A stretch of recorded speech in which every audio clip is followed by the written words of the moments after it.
Hi guys, Ronnie here and welcome to the workshop. If you're not completely new to the channel, then you probably recognize this beauty.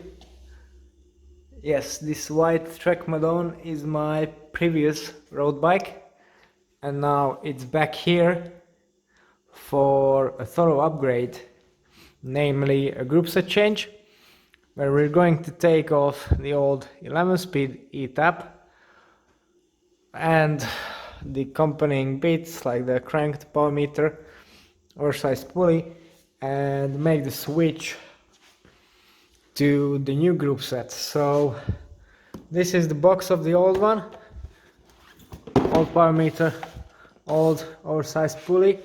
This goes for the new one. Then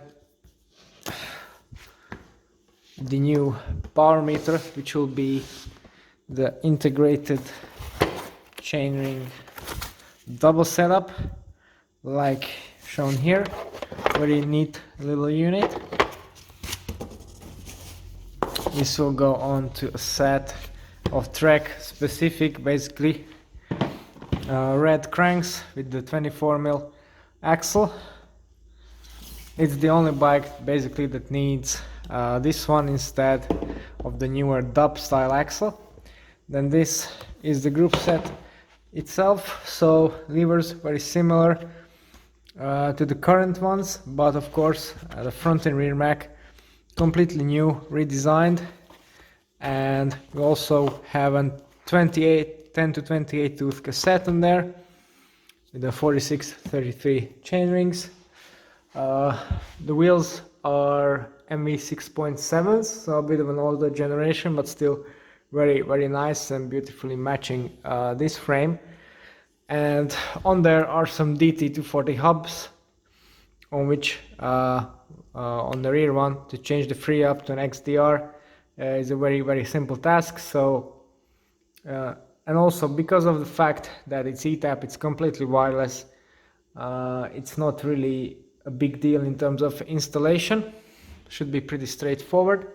So let's not waste any more time and get into it.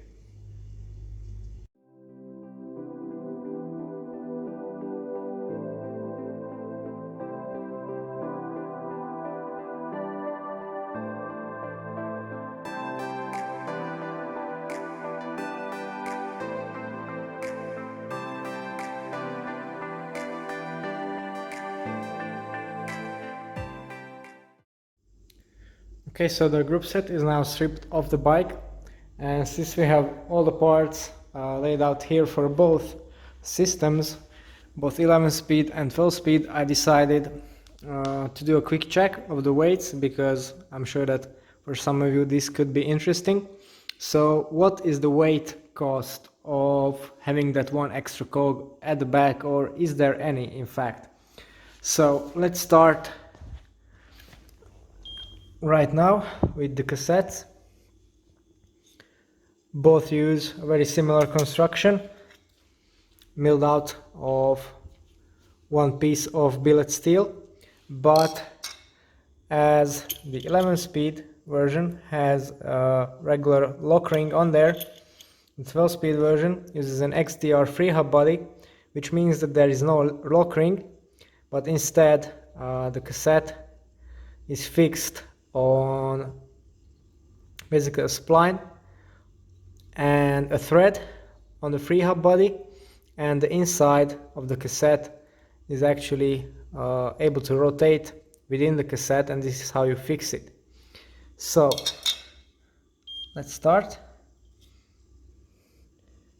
This is the 11-speed 11 to 28 cassette, coming in at a very light 165 grams.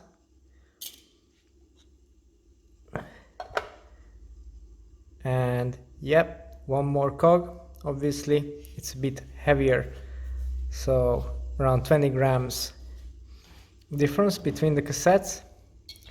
Then we have the cranks. Now this is a Trek bike, and I've yet to receive the GXP type crank, which is the only one that fits in this bottom bracket, but that is going to be exactly the same as this one. So instead I decided to weigh in a crank that has the newer dub style spindle, as this is going to be probably lighter for the whole system. So let's weigh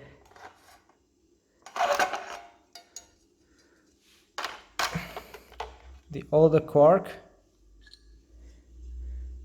with its chain rings and crank, coming in at 759.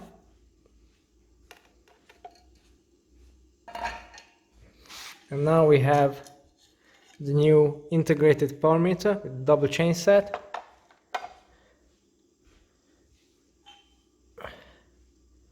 And crank arms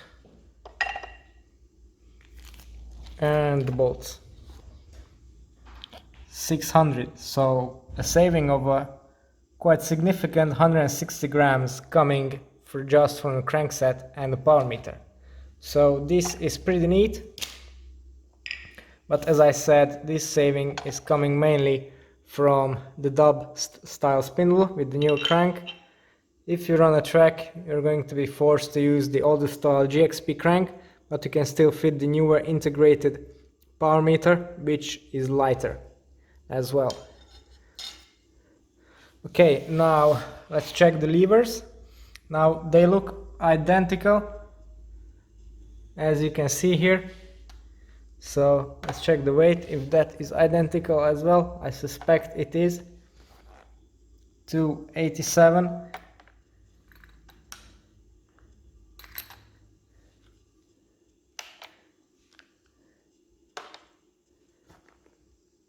No, actually the old levers are a tiny bit lighter.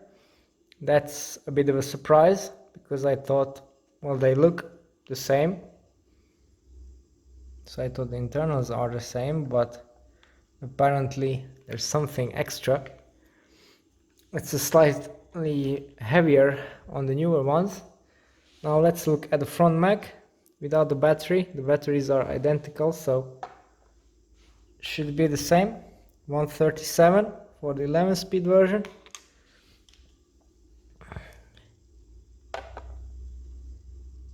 $145 for the beefier 12-speed version.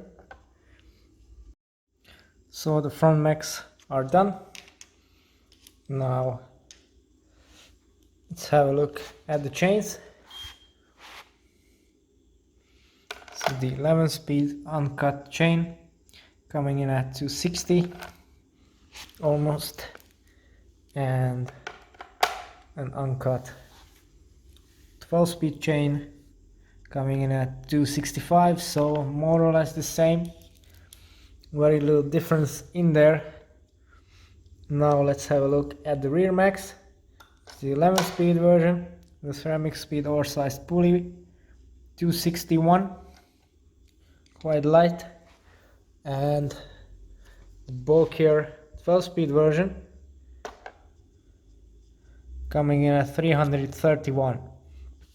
So how does it stack up? I can't really put it together in my head, so I'll make a calculation and display the totals now.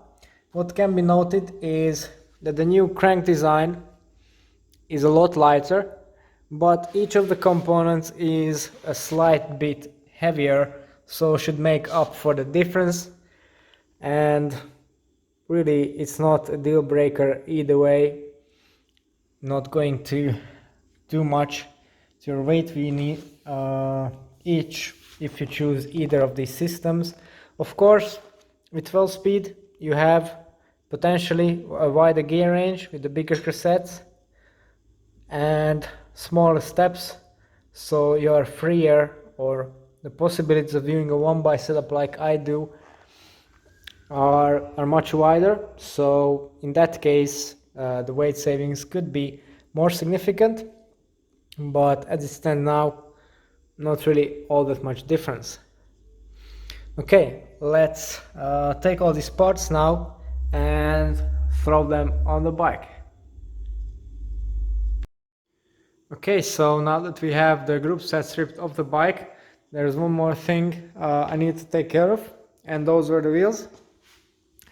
They're a couple of years old, so I needed a bit of truing, which with internal spog nipples meant that I had to take off the tire, the tube and the rim tape. It's not a tubeless setup, so this was no big deal at all. Took only a couple of minutes.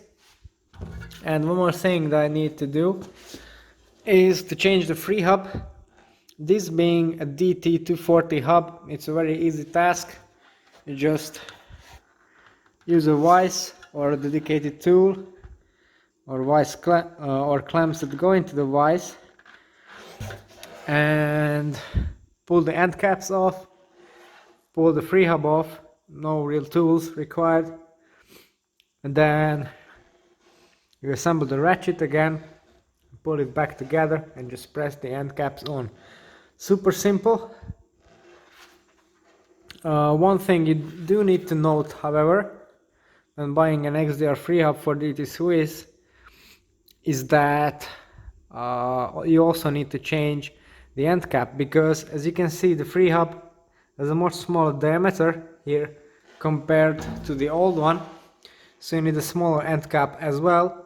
But the one you get with the XDR free hub body is the one that goes for disc brake through axle wheels. So if you are running these kinds of wheels with rim brakes and quick releases, you need to purchase this separate little part, which is not the most convenient, but can be easily sourced, so no problem. Now it's just time to install the group set, set it up, and the bike will be good to go again.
Okay, the Madone is now ready and still a beauty as ever.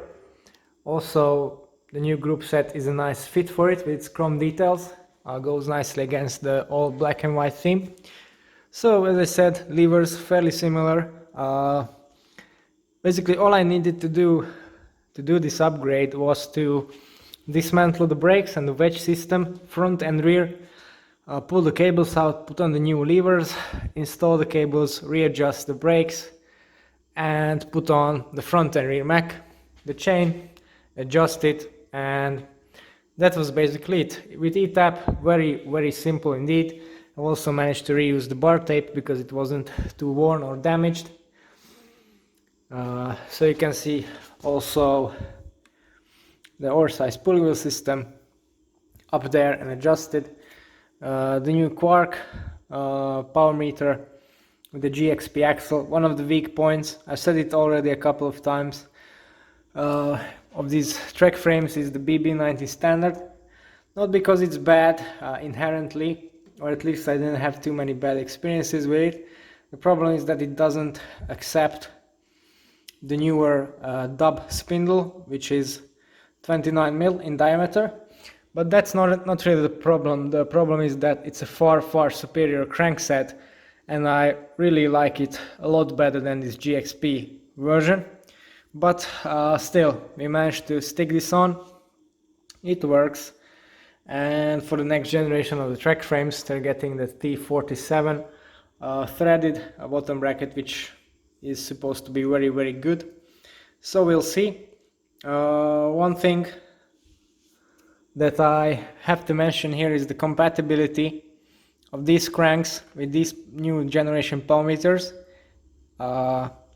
because I had a couple of questions regarding this. So yeah, the older style D0 power meter crank arms also have the same 8-bolt interface to fit the power meters.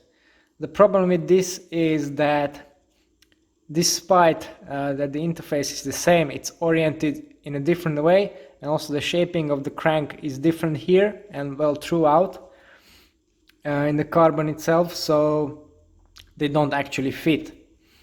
With one exception, and that is the 1x-arrow chainring. That is the only one that fits on the old crank arm. The rest of them don't. So if you want or need to use a GXP axle with the new power meter, then unless it's the 1x-arrow option, you need to get the newer design crank arm as well.